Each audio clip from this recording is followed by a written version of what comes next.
Oke, ini datang Vario Tekno 125, masih bohlam.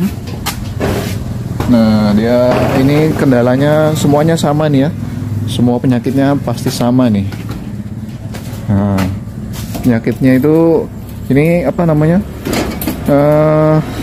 Berebet. Terus kalau pagi nggak kuat nanjak, langsung digas juga nggak mampu. Ya memang semuanya harus dipanasin dulu. Jadi tapi kalau ini mati-mati juga, ini stasionernya nggak bisa bener, sinjal, pokoknya pincang lah ya, mati, digas mati, terus businya hitam, udah dicek lah. Nanti kita atasin dengan cara yang mudah dulu. Nah, mungkin teman-teman kalau analisanya sama seperti ini, tapi semua sama penyakitnya, cuma penanganannya pasti beda. Nanti kita coba analisa, terus kita perbaikin yang mudah-mudah dulu. Oke. Padahal tekanannya bagus kok.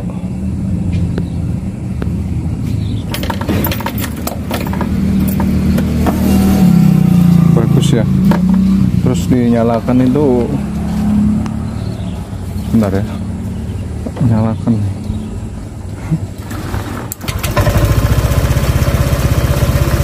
Berat. Masih bagus tekanannya.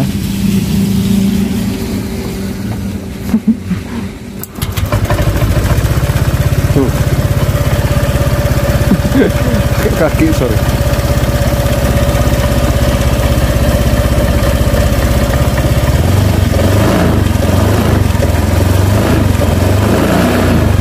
Kalau panas bagus katanya.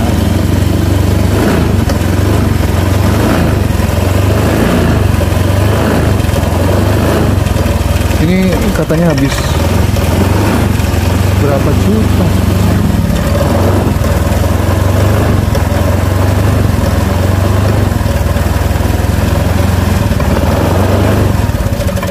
Nah, langsung mati. Berebut bawah ya. Baru kata enggak mau digas tinggi. Kita urut ya.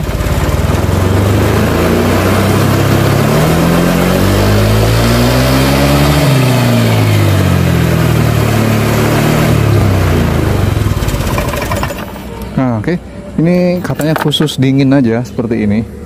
Kalau dingin dia mati-matian, hidupnya mati-matian, terus mau nanjak ke atas tanjakan itu mendorong. Tapi kalau sudah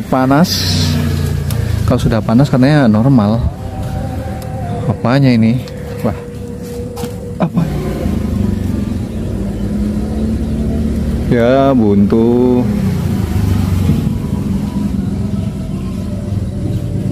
Cuman ini ngaruhnya dikit sih. Tapi kita buka untuk IACV, ISC ya, atau apa namanya ini, intake air control valve. Oke ya. Terus kita coba kontak nih ya. Kalau kita kontak dia harusnya masuk atau keluar nih. Coba dulu kita kontak. Tuh. Oke, ini masih berfungsi. Dia ada cetek-cetek ya, bunyi. Kemudian coba kita renggangkan aja untuk pernya ini supaya dia bisa nutup sempurna. Kayak terlalu banyak bensin atau malah kurang ya. Jadi tak renggangin segini. Coba pasang lagi baru kita tes. Nah, dia lebih keluar nih. Lebih menekan.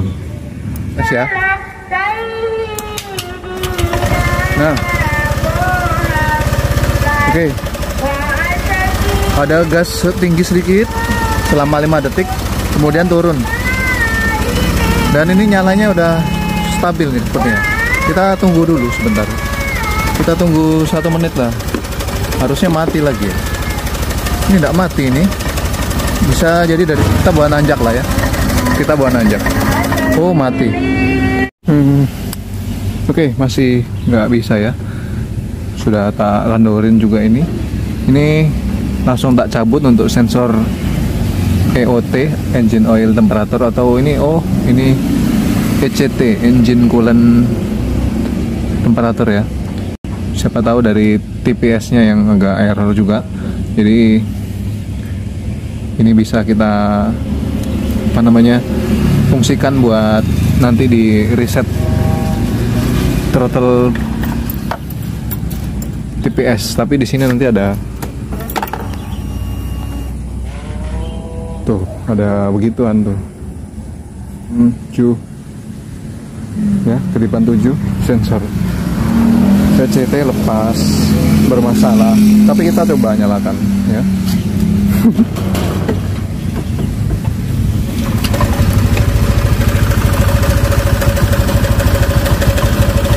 Tadi tak buat naik gunung nggak kuat.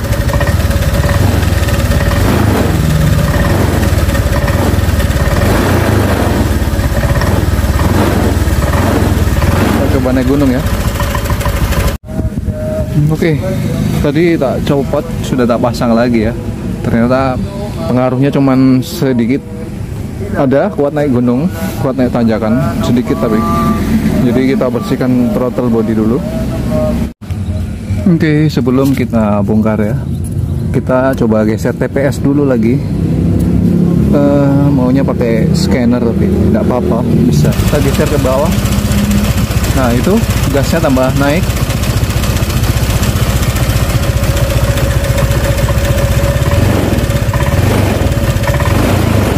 Nah, oh,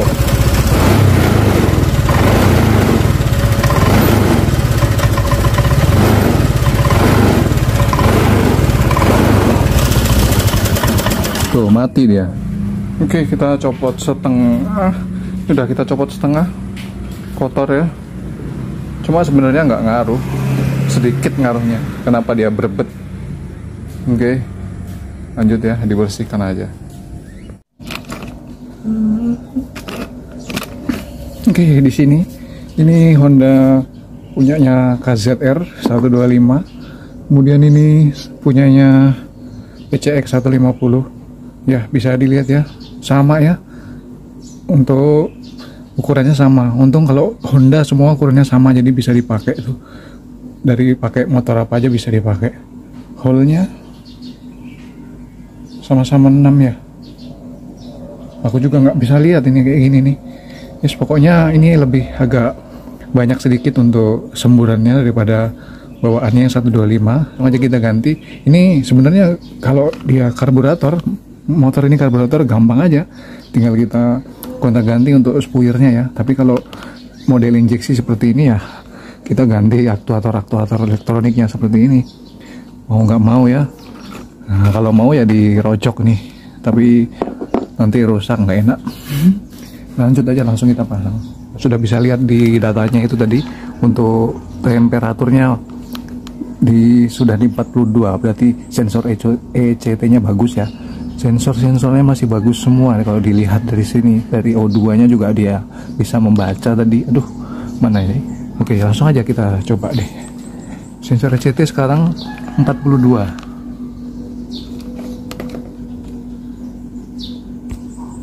Nah, masalahnya banyak kan yang di jumper-jumper itu karena sensor ECT-nya rusak lah, karena TPS-nya rusak lah. Ya kita harus baca datanya. Coba kita tes lagi, tes hidup. Bismillah. Oke, hidup.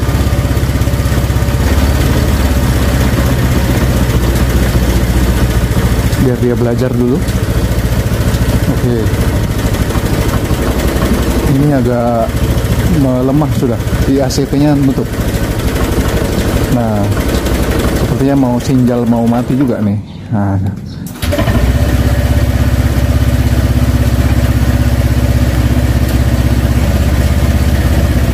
dia turun ya di 2,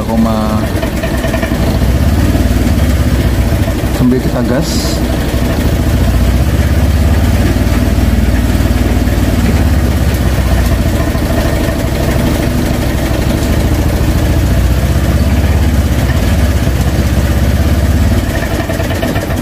Waduh. Nah, oke, jadi kita sudah itu ya, semuanya sudah kita coba kan.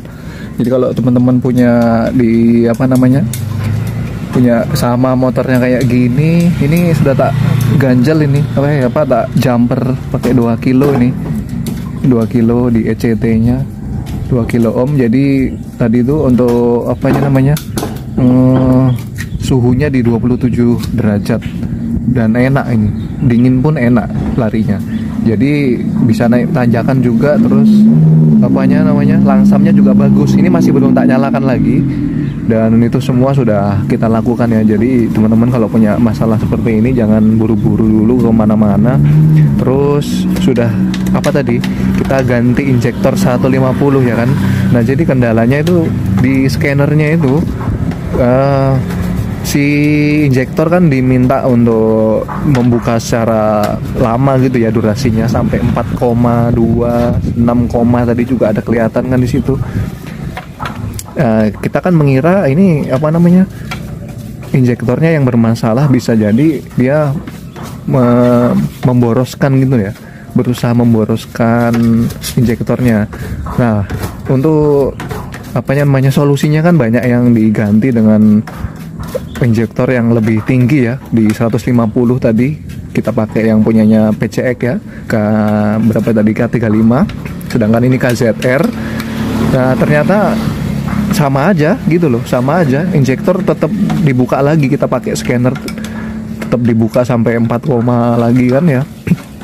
Nah ternyata sama aja gitu, ternyata di ECU-nya kan yang memang nggak jelas juga, dia bacanya juga nggak jelas. Nah ini motor sudah oversize 2 kali, jadi dia lebih lebar juga, lebih besar juga untuk pistonnya.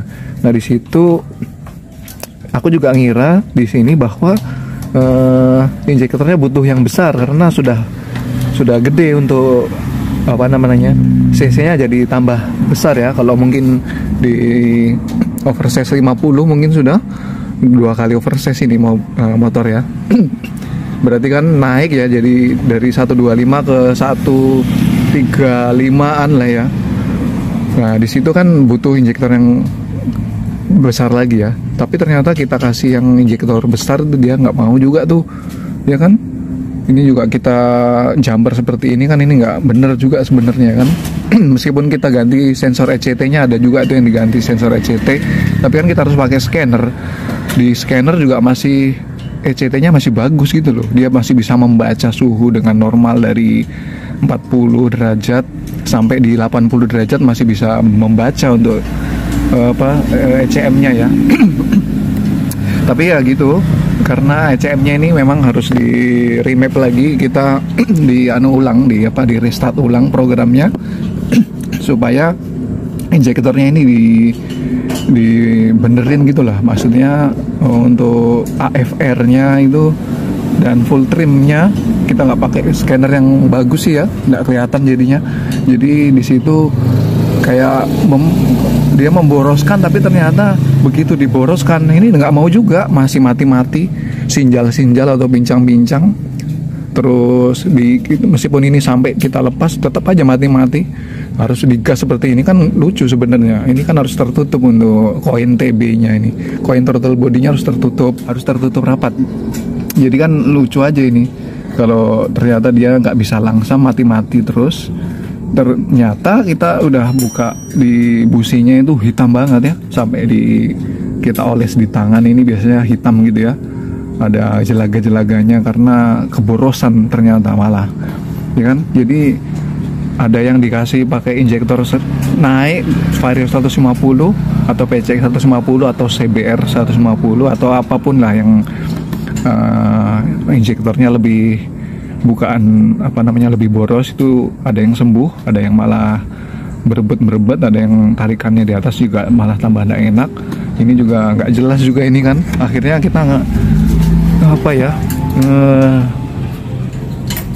memang kebanyakan nih Vario 125 Alt ini ECU-nya udah terprogram kacau gara-gara dia nggak bener di sini ya, akhirnya nggak bener terus ya, dia nganggap normal aja. Dan di situ juga ternyata di scanner itu ada mode 1 ya, harusnya dia modenya default, jadi jangan nggak 1 gitu, dia default aja, jadi min strip gitu, jadi nggak 1 gitu ya. nggak boleh sebenarnya kalau mode 1 terus itu, dia harus default, lebih irit lagi gitu loh. Defaultnya tuh ya antara 1, 2, 3 gitu default tuh maksudnya.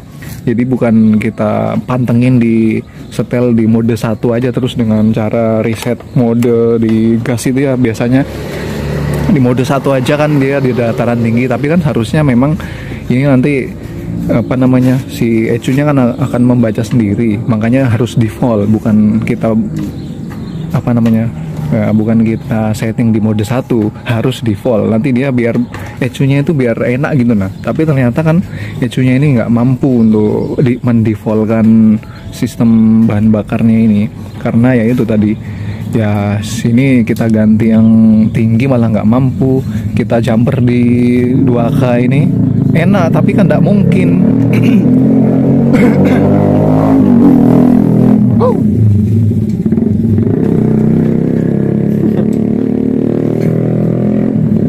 Tapi kita nggak mungkin nanti kalau pas ada overheat kayak apa ya kan. Ya lucu kalau di terus-terusan di 27 derajat Celcius padahal ini sudah panas. Duh.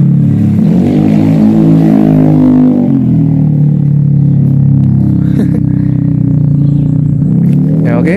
Jadi intinya di BBM-nya ini keborosan malah ya. Kita tambahin apa namanya, kita tambahin injektor yang 150 kita pakein, tambah boros dong. Lah businya aja hitam, kita kan minta businya itu putih gitu ya, pokoknya ya merah-merah bata lah. Ini ternyata businya hitam banget. Ini sudah tak lihatkan untuk businya ya, tapi sudah tak bongkar, tak masukkan lagi, hitam lah dia, pokoknya hitam. Ini kita mau nggak mau kita akan coba-coba melulu ya, coba-coba melulu. Cuman ya yang jelas di injektornya nyembur terlalu boros, makanya dia sinjal, nggak mau langsam, mati-mati juga di jalan waktu habis digas, begitu lepas gas mati, boros, kelihatan boros, keborosan lah istilahnya, padahal sudah oversize. Kita pakai yang standar pun, yang KZR injektornya boros juga, hitam juga. Kita ganti yang 150, Vario 150 atau PCX 150, ya boros juga, tetap malah tambah parah, ya kan? Nah, biar irit kayak mana? Ya gimana ya? Ini kita ganti lagi injektornya. Sebentar. Nah ini kita pakaikan injektor K35 ya, PCX 150. Adanya ini ya. Pokoknya untuk PCX 150 nggak bisa. Terpaksa kita turunkan ya. Pakai KVB Vario 110 malah, dengan injektornya Beat lah ya, sama lah ya, yang 108 cc.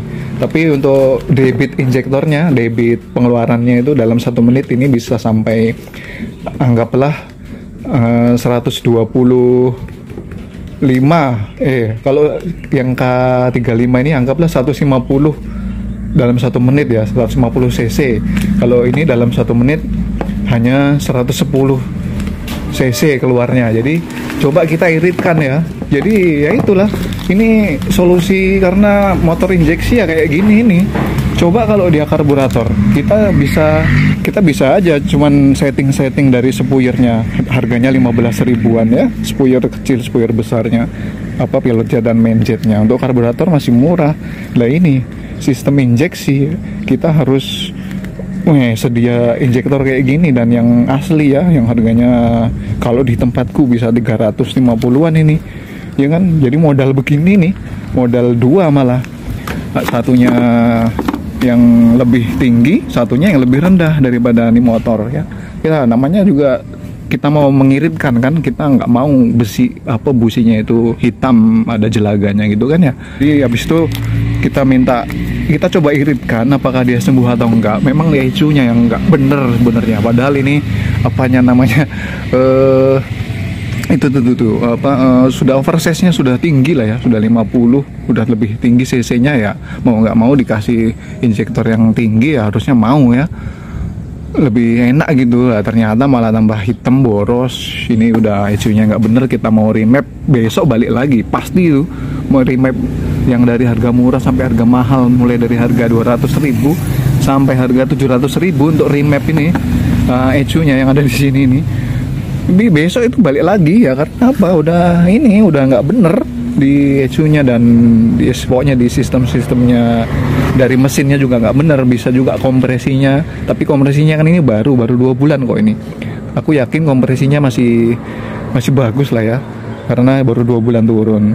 Tapi ya itu kita usahakan, sudah kita lihat nggak ada yang bocor di kompresinya, ya kan. Jadi ya itu solusinya. Injektornya yang kita ganti, kita coba namanya coba ya. Kalau nggak berhasil ya nggak tahu sudah, ya kan.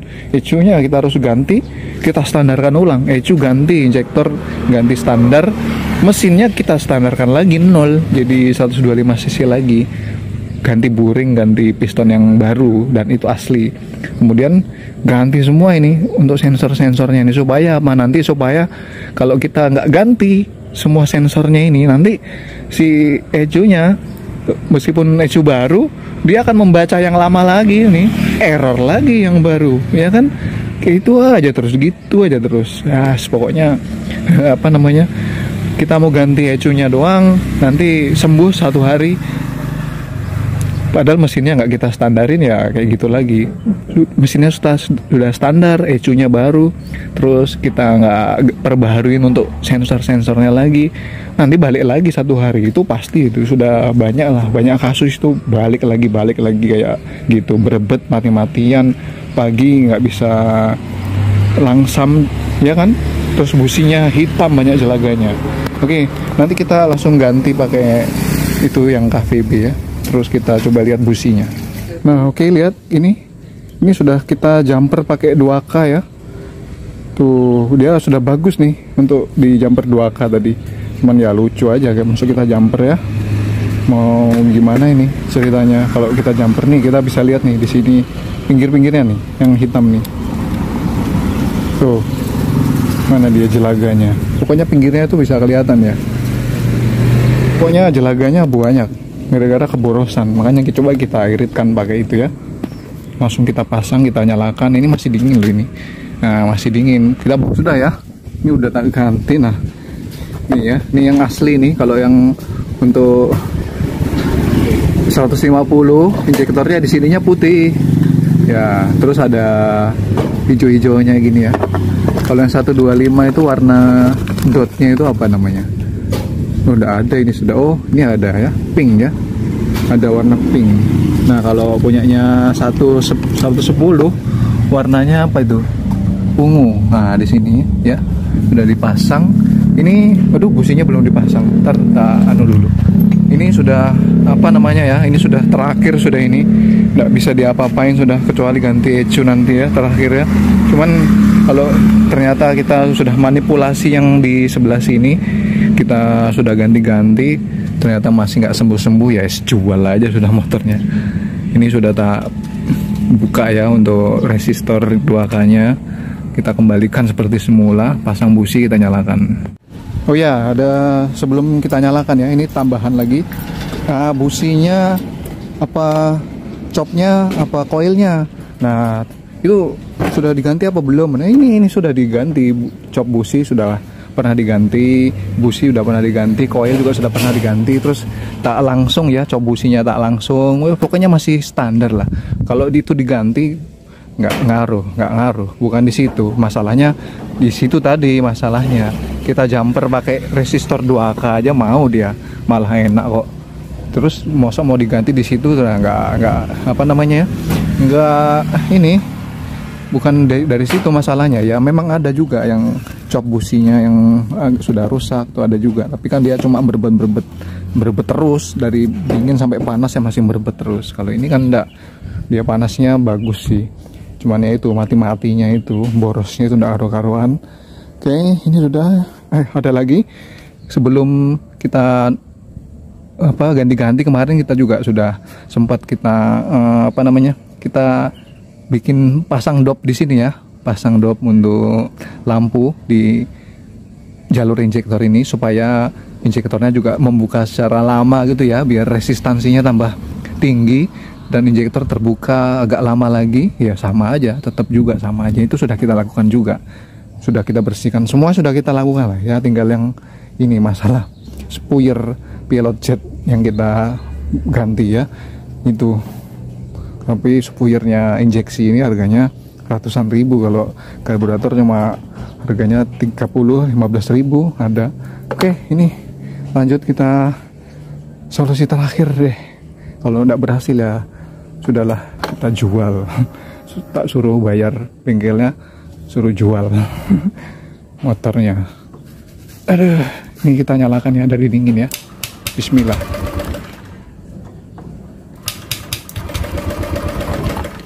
Duh, shit tuh. Yang jelas tekanan full pump 42 sudah kelihatan kan? Nah, sudah nyala nih.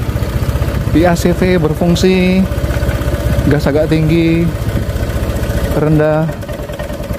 Masih mati apa enggak ini? Ya, masih mati mas bro. Nanti kita bawa lah ya, sambil kita lihat scannernya gimana.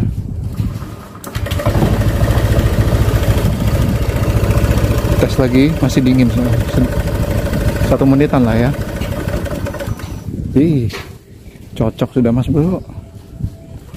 Kita iritkan juga begini, diboroskan ya begini.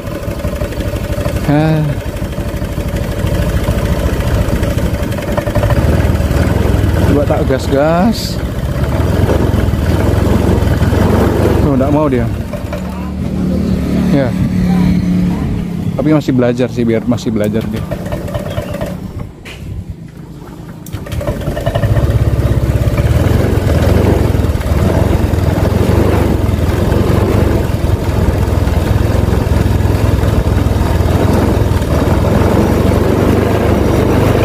Nah ini kayak gini, digas nggak mau.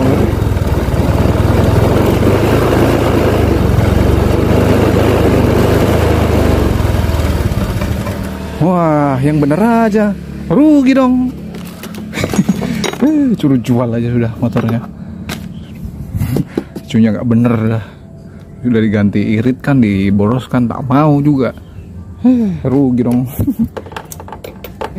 Jadi tetap ya, tetap pakai apa namanya, pakai yang aslinya atau sudah dibelikan lah, sudah terlanjur. Terus itu pakai jumperan ini yang paling enak, ya kan. Terus pakai yang KZR. Ini pakai yang, kalau di jumper enak juga ini, jelas. Tapi ya rugi dong saya. Yang bener aja. Bentar. Oke, dengan injektor kecil apa Vario 110 atau Beat 110 nih, tak jumper sekalian pakai 2 kilo. Ini aja sih yang paling bener ini solusinya.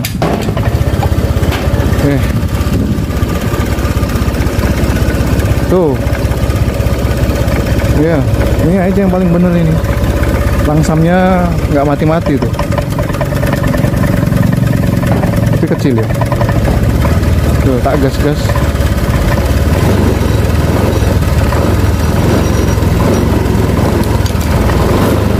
Wah, agak-agak nggak enak mas bro. Oke. Ini tak ganti injektor lagi yang K35 yang 150 cc, masih tak jumper pakai resistor 2 ohm, 2 kilo ohm. Kita kalau pakai KZR, mana yang KZR ini yang aslinya ini, pakai yang KZR ini ya bisa aja, tapi agak nggak enak juga. Dia enaknya pakai resistor 3 kilo ohm, baru enak pakai KZR ini. Tapi kan terlalu dingin kalau kita pakai 3 kilo ohm. Di sini nanti terbacanya dia ada 18 derajat suhunya, suhu ECT-nya 18 derajat. Tapi kalau kita pakai yang 2 kilo seperti ini nanti suhunya di 27 derajat di scanner ya. Tapi kita kalau pakai ini terus pakai KZR masih agak nggak enak. Yang paling enak ya ini nih, yang paling enak pakai injektor 150 terus di jumper apa namanya, pakai 2 kilo ohm di ECT-nya. Coba kita tes lagi ya. Ada tadi aku ada, oh enggak ada. Oke, sudah. Starter. Wih, langsamnya tinggi. biar dia belajar. IACP bekerja, IACP nutup, langsamnya jadi tinggi ya, karena ini tadi tak buka sampai 5 putaran. Ini pakai yang itu nggak mau, pakai yang Beat atau 110 KVB nggak mau, pakai KZR ya dia pasti mati-mati juga. Ini enggak nih, di jumper 2 kilo ohm nggak mati-mati, enak lah. Gasnya coba lihat. Oh.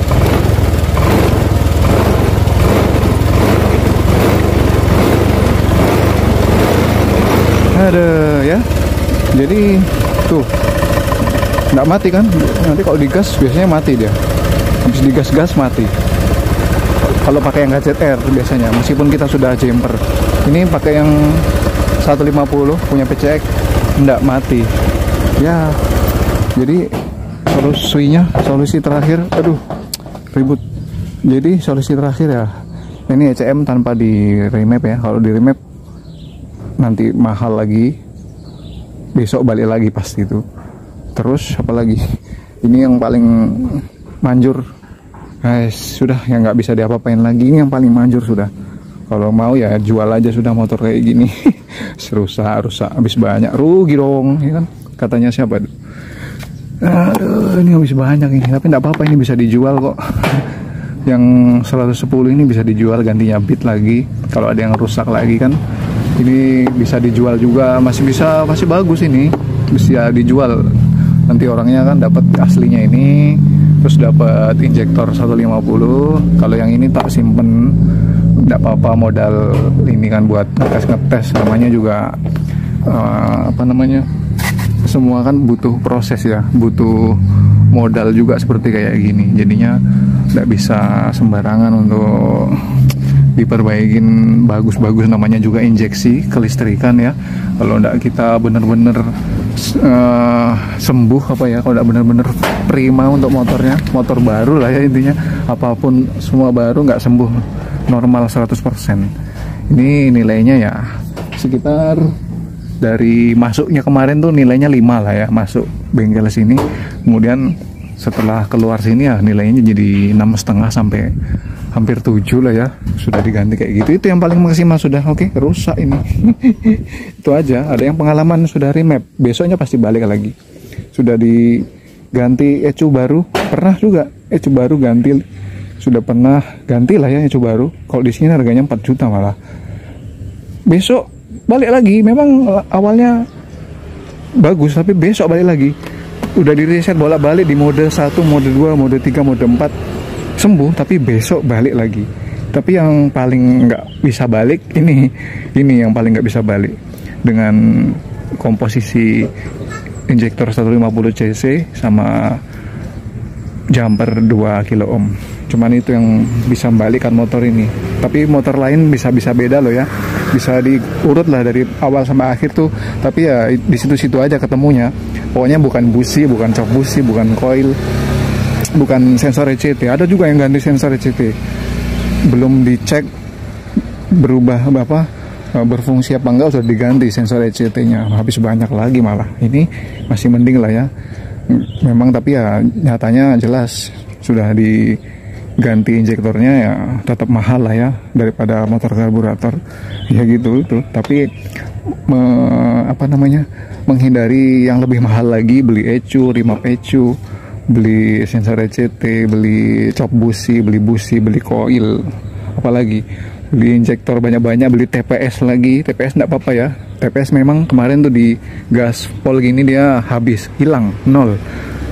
Jadi kita ganjel di situ, di sininya sudah aman. Jadi dia nggak bisa full untuk bukaannya, hanya sampai di 71 derajat kita scanner kemarin. Jadi harusnya 73 sampai 75, ini sampai 71, 72 maksimal. Tapi tidak apa-apa, bisa full juga larinya, ini masih bisa 120-an. Ya, cuman ini obatnya. Apalagi obatnya, punya teman-teman juga kalau ada masukan ya, obatnya apa. Yang jelas obatnya beda-beda, penyakitnya sama, obatnya beda. Aduh, tapi ini jelas sudah, ini bisa dilihat ya, sudah speedometernya sudah 100, sudah 1 kali Ini 57.000 sudah satu kali anu lagi. Satu kali apa namanya? Satu kali putaran. Jadi 99 sudah 100.000, balik lagi ke 57.000 nih. Balik lagi ke 5.700. Jadi ini sudah 105.000 kilometer rusak. Baru rusak sih. Katanya baru rusak. Baru ada apa namanya? Baru ada gejala-gejala yang kayak gitu, berebet, nggak bisa naik tanjakan waktu dingin. Ya memang harus dipanasin sih. Ini ya minimal ya 2 menit 3 menit harus dipanasin kalau masih baru. Nah, tapi kalau sudah lama begini, meskipun sudah 5 menit tetap nggak bisa kuat naik tanjakan, malah didorong-dorong waktu nanjak ini. Jadi ya sudah, istilahnya sudah 100.000 kilometer, kelistrikan mesin sudah nggak bener motor ini ya. Jadi gimana solusinya ya, nggak tahu juga, aku juga nggak tahu. Ini bukan montir, bukan yang bikin pabriknya. Kita cuma memperbaiki dan ini diakalin namanya ini ya. Tapi ya kayak gitu itu ya. Untuk sensor overheadnya dia, kalau ada overhead nggak bisa ketahuan. Jadi kalau mau bikin sensor overheadnya nyala, kita nanti pasang di sini termostat elektrik. Kita bisa pasang di dashboard nanti di sini, kalau dia taruh di mana lah gitu ya. Nanti kalau dia apa namanya overheat dia nyala, atau bisa kita kasih display temperatur sampai berapa di sini. Itu yang jadi indikator sensor ECT-nya nanti, penggantinya sensor pengatur suhu. Cuman kan duit lagi ya kan. Yang penting sering dicek apa namanya ini, tangki reservoirnya ini. Jangan lupa pakai coolant ya. Ini jelas ini masih normal, untuk radiatornya masih normal. Gitu aja sih. Ini solusi sementahun, bisa awet lagi. Nggak jadi dijual deh kalau motor kayak gini ya. Cuman diakalin aja. Kita sudah nggak bisa ngapa-ngapain, bukan engineeringnya. Kalau mau ya motor baru, semuanya baru pasti sip lagi. Ini jadi pelajaran. Aku juga kalau ada yang lain-lain bisa di share di komen juga, ada pengalaman yang seperti apa. Ini sudah banyak juga, kebetulan udah banyak yang ditanganin juga ya, sama semuanya seperti itu. Tapi anunya beda-beda. Banyak di belakang ada di videonya, tapi banyak juga yang nggak tak video. Cuma beda-beda lah intinya, hampir sama tapi beda ya. Penyakit sama, penanganan beda, gitu aja. Ada yang pakai injektor 110 sembuh, malah diiritkan. Sembuh, ada itu yang sembuh. Diiritkan ya, lebih irit lagi, injektornya lebih kecil lagi, sembuh. Dikasih yang besar, tambah 150, sembuh. Ini malah dua-duanya diiritin, diborosin, nggak sembuh-sembuh. Sembuhnya diginikan ya. Ini sudah tak pasang ya, tak pasang kembali. Lah kenapa kok dikasih resistor 2 kilo? Nah, supaya apa sih? Dia kalau menurut aku ya, di scan itu kan, waktu di scan sudah dikasih apa namanya, sebelum dikasih resistor 2K itu dia injektornya menunjukkan 4,4 terus sampai 6, ya kan. Begitu kita kasih resistor ini, dia langsung normal di 2,5, 2,9 paling maksimal ya kan. Kita kasih resistor seperti itu, dia jadi normal untuk apa, semprotan injektornya. Jadi kalau menurut aku, waktu dia dikasih boros hitam kan di situ, di businya hitam, akhirnya keborosan. Dikasih resistor, jadi diiritkan sama dia. Menurut aku begitu ya, karena begitu dikasih resistor, kita coba-coba nyalain tadi kan, waktu dibuka businya jadi putih itu kan, jadi agak merah bata. Istilahnya jadi irit gitu loh. Meskipun waktu dingin kan, harusnya kan waktu ini dingin diboroskan dulu, baru nanti sudah panas diiritkan ya kan, kayak gitu. Nah di sini dia nggak mau, di sini waktu dingin diboroskan hitam businya, padahal dia butuhnya, berarti kan butuhnya irit. Jadi waktu dingin ya tetap dingin, di posisi 27 derajat kita jumper. Nah sudah dingin, ini lagi dingin, kita panasin, kita nyalakan mesin, enak. Nah di situ jadi irit, jadi ngiritkan bahan bakar, businya jadi putih, bagus, pembakarannya jadi bagus gitu loh, nggak pincang. Terus juga RPM-nya stabil, nggak mati-mati waktu digas. Biasanya pas digas mati, itu kan kayak keborosan kan akhirnya, bukan kurang bensin. Kalau kurang bensin itu kayak malah kayak nyendat dia kalau kurang bensin. Tapi kalau keborosan itu kepelopokan bensin gitu loh ya. Ya gitulah ya. Tapi ya nggak tahu lah, itu pengalamanku semua. Gitu ya, entahlah, aku bukan engineer dari pabrikannya ini. Pokoknya sembuh gitu aja sudah, yang penting sembuh. Apa merusak ECU? Nggak merusak ECU, ini udah lama sudah seperti ini. Biar 10 tahun lagi ya, tergantung motornya rusak, rangkanya apa patah apa gimana, apa mesinnya yang jebol. Yang jelas ECU-nya, elektroniknya nggak ada masalah di sini. Kita pakai ECT manual yang tadi itu ya, taruh di sini.